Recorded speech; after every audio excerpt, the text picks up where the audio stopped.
Hello, ladies and gentlemen, Deja Vu here, bringing you set 2 from Air Force Ace versus the Dream Team for Kespa. And yeah, Tyson already took game 1 for the Kespa team. They're up 1-0 on Air Force Ace. Firebat Hero losing in that in a TVP, so unfortunate for him and for all of Ace. But we're going to go on to set 2. It's going to be, let's see what we got here. We've got J Dizzle, 8th team JD. That's going to be Jaedong coming out for Kespa right off the bat. And yeah, real early. This is what's the name of this map? Chain Reaction. So it's a 2-player map, and I really don't know who this map favors. It's a 2-player map. I think mutas are going to be really strong on this map, just because there's so many ridges and doodads and things that they can fly over. So I imagine mutas will be really strong on this map. Not sure if you're going to see that ZVP as much, but certainly ZVT I think will. We already saw a 1-2 Hetch muta game. I think Sue versus Flash, and I think we're going to see that a lot in ZVT. We're going to see a lot of 2 Hetch muta on this map, just trying to take advantage of the huge spacing between everything and the aerial power of the Mutalisk. But in ZVP, we'll see what we're going to have. For Air Force Ace here on the right side, and Teal is going to be Innocent.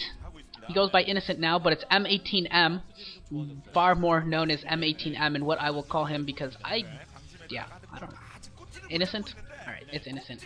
Anyways, we'll see what JD's going on here now. He's got an Overlord already, so will we see the 12 hatch or an Overpool?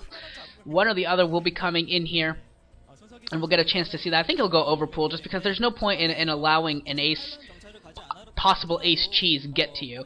So I think we're going to see an Overpool, and yeah, that is exactly what we're going to see the drone prepping for it here right now. And so the scout's going to come in and see it all and know that he needs to get his forge up before Nexus. It's a 2-player map, so very easy scouting. And like I said, it's actually a surprisingly long distance. And you can see on the map how far he had to go. That probe had to go north to his natural expansion, then come all the way back down and wrap basically all the way around to get into the main of Jaedong. So it's actually a pretty long distance for a 2-player map. Think what was the other one that had a really long? Benzene. Benzene was another one of those maps that was 2 players, but actually had a very long rush distance. So we might actually be able to see something here where M18M can put that forge down because it's necessary, but could actually skip the first cannon and go Nexus first. That's a possibility just because of the rush distance against an Overpool. We'll see if he's willing to take that risk right now.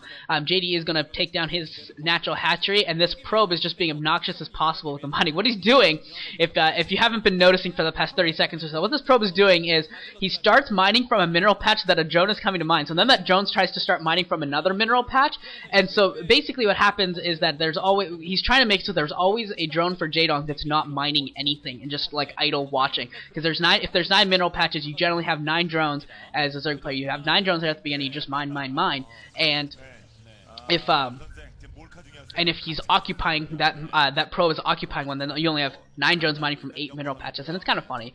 Just a little annoying harassment there. We do have a couple Zerglings out, and he did actually, M18M, go for that Nexus before cannon. A couple Zerglings coming in here, and the timing is actually going to be pretty close. We'll see here. Jaedong going to look to take a 3rd base. It looks like they're at the 6 o'clock position, not going to break down any walls or anything. Just going to go take that 6 o'clock base that he has available to him. And that cannon just about done. Here comes the Zerg. This is actually going to be pretty close, and the cannon does come up, so Jaedong forced to back up. Mere seconds, not even, I don't even know, that's like just a couple of seconds. If that cannon comes up 2 or 3 seconds late, like if that pro had tried going around the other side of the pylon and just by pathing had gone that way, I think those Zerglings might have actually gone in and been able to just be incredibly obnoxious. It's one of those just incredible timing things that very close, but M18M gets it up and is going to be okay. Now, the first game I saw from M18M last week, I don't know if he played in the second series against CJ. I can't remember who all played in that, but in the first series, I gotta say, M18M did not look very good at all. He got absolutely destroyed by stats, outclassed in all sorts of ways. Just looked very rusty in his execution. His army control in particular was what I felt really lost him that game, because his army control was not able to keep his dragoons together or solidify his rally points, and just a lot of mistakes with army movement. So I'm hoping to see something a little better here from M18M today, and that was just a fluke occurrence. It was just, first game back, been on vacation a while, maybe not in the best of form. But now, been playing for a week or so. He should be rounding into form a little bit better here. And this probe, actually, for M18, I'm still kind of trying to get back into the base. Might actually be able to do so. But 3 drones just spawned for Jaedong, and he actually kills the probe with the drone. That's pretty awesome. So Jaedong using that awesome drone timing to actually get his kill. And what have we got going on here? We do have the natural simulator already up, so we're going to see a lot of gas here. Could be seeing what something possibly similar to what Best did against Jaedong. I don't think it would be nearly as effective on this map, where he went with that delayed Zealot +1 Archon push. It's delayed, and I don't know if I like it as much on this map because the natural and the third are a lot closer than on what was it? It was a 4-player map the last one. I know what they all look like. I just can't remember the names of all the new maps. I think it was Jade maybe was when Best and Jaedong played. But yeah, and so we could be seeing something similar to that. We do have a Spire coming up as well. Looking for some more hatcheries coming up here for Jaedong. Jaedong is setting out a drone, so that drone's probably just going to set up a new hatchery or scouts. Not really sure where that drone's going. He might just be setting up a hatchery as 4th. I'm surprised he didn't just use a drone from that hatchery, but it must be mathematically that's going to be probably better just due to the mining is probably all it is. So we do have the first Corsair out, and we do have a Templar Archives coming up, so it could be probably seeing at least 1 DT in this game.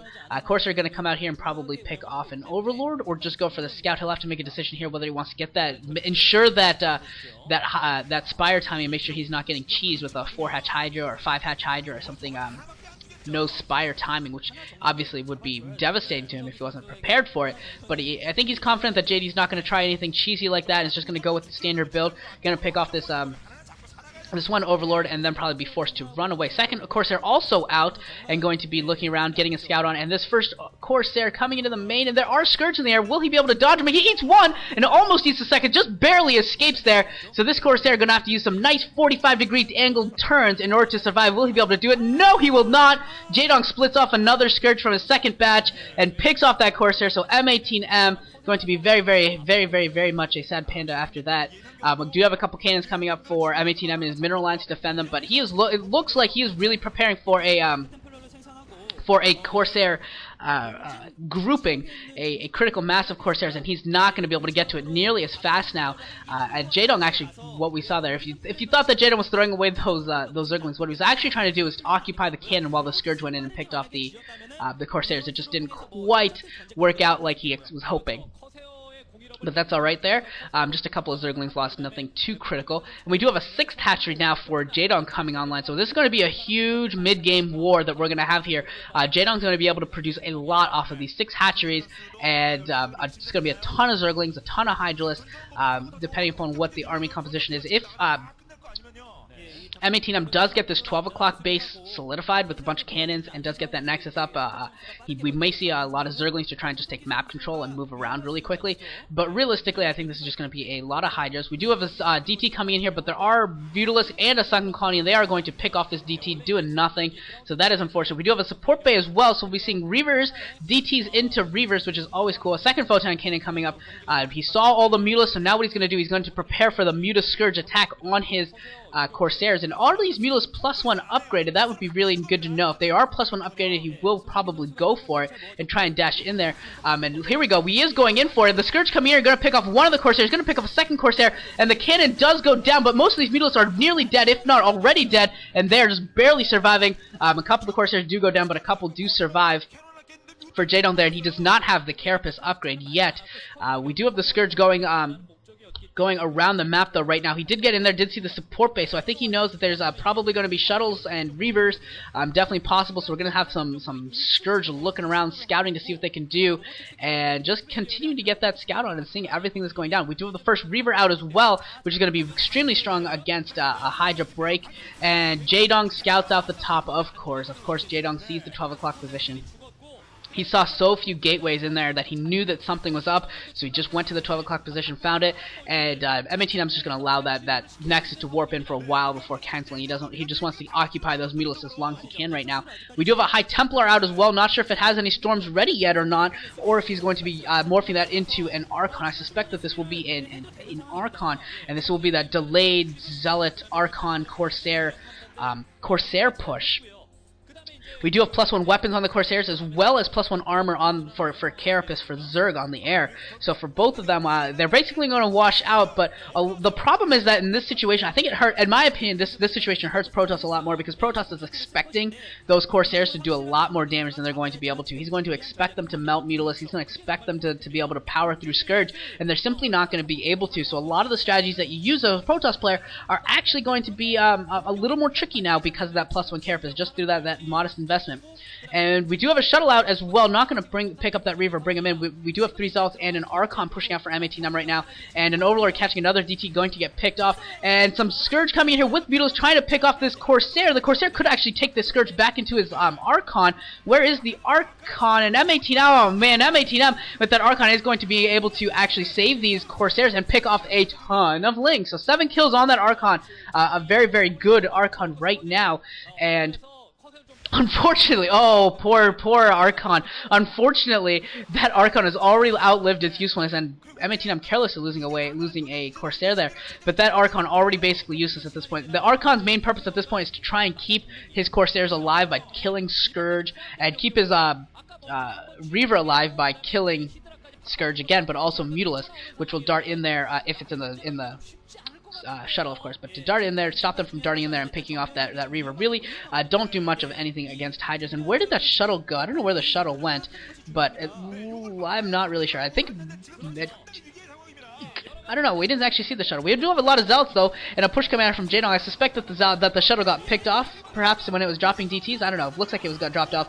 But a Hydra bus coming in here, and that Reaver almost going down, but does manage to survive right now, getting a couple good Scarabs off. And how many will it kill with this Scarab? Picks off a couple more. So a 5-kill Reaver right now. And M18M needs to pull back his Zealots. Bad army control again. Needs to control his Zealots much better than he is. Now we have 2 Reavers, so that will be much stronger. But the first Reaver getting caught in front of the second Reaver, so it does go down. And just you know, you wish M18M would just have a little bit better army control, have a little bit control of his units, and be able to keep them in better spots here. That Reaver is going to be able to do a ton of damage as Jaedong's not careful, and he is getting a couple good Scarabs off. 4 kills on this Reaver, and going to get some more here. And the Zealot's pushing out, going to try and engage the the Hydralisk. Should probably pull back right now. We'll see what he wants to do. And the Corsair's going crazy, picking off a lot of Overlords. And once again, look, this is what I'm talking about with M18M. This is the problem for M18M. This is similar to what happened in his game against Stats. He threw away units, and when you throw away units and you're getting contained, it just doesn't work. And M18M, I mean, with that push out, he needed to save those Zealots. I think that's he's just falling behind right now, M18M, with all these losses, and loses the Corsair as well to those Scourge. So I'm getting very unhappy here. I'm getting very distressed that M18M is not going to be able to pull this off. This is just I mean, it's tough, obviously, and we got Burrow for Jaedong, so he's seeing all the Reavers and the Corsairs as they're moving around the map, and I'm pretty sure that the shuttle got picked off by Scourge. That's the only reason I can think of, too, that we haven't seen the shuttle doing anything in forever, is that it was picked off, because the shuttle, with those Reavers at the front, he'd be able to pick them up, drop them down every time the Hydralisk darted in there. He'd just shoot off a Scarab and then pick it up, and the damage would get split. It would be basically very, very difficult to impossible for Jaedong to break it, and I think Jaedong might cry, because if that happened again to him, where he lost like 50 Hydras to a Reaver, because that would be like, I forget what it was. I think it was the MSL against Snow, either the MSL or OSL against Snow, when it was on, not Andromeda, I forget what the map was, but it was an awesome game where Snow got like 3 Reavers that combined for like 100 kills or something. It was stupid. It was so awesome. It was so much fun to watch, and some of the best shuttle Reaver play you'll see. Very, very cool. I'm pretty sure Jaedong still won that game, but it was one of the more entertaining games of the of that whole year. Definitely. And so we got Zealots pushing out here to the 12 o'clock position. Looks like M18M wants to get a 3rd base. Jaedong, by the way, just now, 13 minutes in or so, just now getting his 4th base. So he has been powering off of these 6 hatcheries on 3 bases very, very hard. Has a huge Hydra group, and it looks like shuttle. Okay, looks like the shuttle might have been used to drop off a probe down here at the bottom right. But Jaedong's having none of it, because he did have a burrowed Zergling there, so he knew this was coming the entire time, and just picks off everything, the Zealots and the probe and everything. And M18M at this point looks like he wants to push out again. He's sitting on, what is that, 1,300 minerals and 700 gas, so his army nowhere near what it should be, because he's been forced to cancel Nexuses left and right. So this is just simply not his plan, and his army is splitting up and going I don't know. I don't know. And Mutalisk catching the High Templar, so they are not going to be able to bring their storms to bear on the Hydralisk. Mutalisk picking off all of the High Templars, wasting their storms. And here comes M18M with just setting his zealots off to die. Is he going to pull them? Okay, he does pull them back. But what is he really going to do here? And here comes the Mutalisk coming in to pick off that shuttle. Do pick off the shuttle while it still had one Reaver in it. And they pick off the other Reaver as well. So all of the tech units for M18M have gone down, and that should be the final death blow. Jaedong now up 20 psi in his ZVP, and it's just a lot of Zealots and a lot of Mutalisks, so this is just painful. Very, very painful. I'm pretty sure all the Corsairs, basically any unit that costs gas is dead for M18M right now. There is no gas left alive in his entire army, except for what he's building right now, which is a Reaver, which is now dead. So once again, we have no gas inside of M18M's army, and this game is so over. It is so over. And just waiting for GG from M18M. Jaedong with just the overpowering flood of Mutalisk coming in here, and here come the Zealots to try and push it back with the cannons in support. High Templars there without any storms. Perhaps if they had storms, you could maybe dream of some Imba storms catching them and doing something, but nope, it's not going to happen. Forced to GG, M18M. Jaedong gets the win. So Jaedong back in form here. Lost his first ZVP to Best. Wins his second ZVP here to M18M. And he is going to be very ecstatic, finally getting his role going in Pro League. Going to be very, very happy about that. And so Team 8, the Dream Team, takes a 2-0 lead on Air Force Ace. Will Air Force Ace be able to make another epic comeback? We will see. I'll see you guys all in set 3.